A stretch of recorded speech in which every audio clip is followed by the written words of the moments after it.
رزق کے مسئلے میں یہ کہنا کہ نہیں کوئی مسئلہ ہی نہیں، تو یہ بڑی خوفناک بات ہے، اس کو سمجھیں۔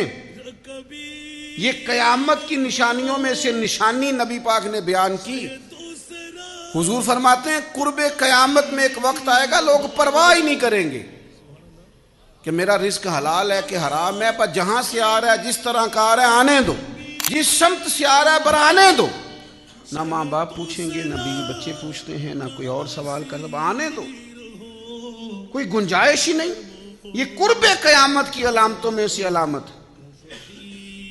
اور شارحین حدیث فرماتے ہیں، بزرگ فرماتے ہیں، جو رزق کی پرواہ نہیں نہ کرتا کہاں سے آ رہا ہے، اس کا پیٹ بھی کبھی نہیں بھرتا، پیاس بڑھتی ہے، بھوک بڑھتی ہے، اللہ اس کا فقر اور بڑھا دیتا ہے، اس کی غربت اور بڑھ جاتی، اس کے مسائل اور بڑھ جاتے۔ کیوں؟